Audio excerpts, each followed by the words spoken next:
અલે એમાં દેરકા આ ઉનાળો આવી ગયો ને તો એસી લાવી દેવું છે એ પાછું આ મેટાડોર આવ્યું. એટલે બાપા ઉનાળો તો દર વર્ષે આવે, કોઈ આપણે કોઈ એસી ના લાવવાની હોય, આપણે તો શાંતિ આપણે ખાણી હવા ખાઈને જ જીવવાનું હોય. ના ના હો, આ મારા પંખાની હવા નહીં ખાવી. હવે છે ને ગરમી મારથી સહન થતી નહીં, તે હવે તો એસી લાવી દો. એવી વાતો તો જોણે એવી કરે છે ને કે જોણે કાશ્મીરમાં ના જન્મ્યો હોય અને વૈકારી અહીં ગરમી ના સહન થતી હોય એવી મોટી મોટી વાતો કરીશ. એ બધું છે ને મારે કોઈ ના જોઈએ. આ બાજુવાળી કાઢી ના ઘેર 2 એસી તો આપડા ઘેર એક તો એસી હોવું જોઈએ ને.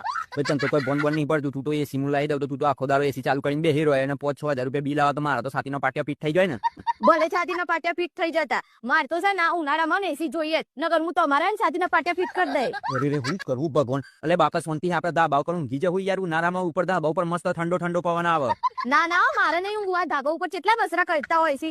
મને આજ બધી એક મચ્છર ધાબા ઉપર નહીં કર્યો તને હા મચ્છર કરી થઈ જાય છે ધાબા ઉપર. હા તે હું તમને ચોથી મચ્છર કરડ્યા, તમને મચ્છર કરડ્યા ને તો મચ્છર ને ડેન્ગ્યુ થઈ જાય એવું છે તમારું લોહી. ભલે થઈ જતો મચ્છર ને ડેન્ગ્યુ અને તમારે જોડે ભેંસ જેવી ચોબરી શકાય તો મને મચ્છર કહે છે ને તમને કોઈ ખબર નહીં પડે કોઈ. ભલે રહી ભેંસની ચોબડી જેવી ચોબડી મારી, પણ આ ફેર એસી નહીં લાવવાનું ઉનાળામાં તો શું મારા ભાઈના ઘેર જતી રહી, ભાઈ જાતે બોર્ડ ભરીને ખાજો. હેલો માય યુટ્યુબ ફેમિલી, કેમ છો બધા ફ્રેન્ડ્સ? તમને મારા લોંગ્સ વિડીયો શોર્ટ રીલ્સ કેવા લાગે છે? સારા લાગે તો પ્લીઝ લાઇક શેર અને કોમેન્ટ કરજો. જે લોકો મારી ચેનલ સાથે નવા જોડાયેલા છે અને મારી ચેનલને સબસ્ક્રાઇબ નથી કરી તો પ્લીઝ સબસ્ક્રાઇબ નું બટન દબાવીને પછી જજો.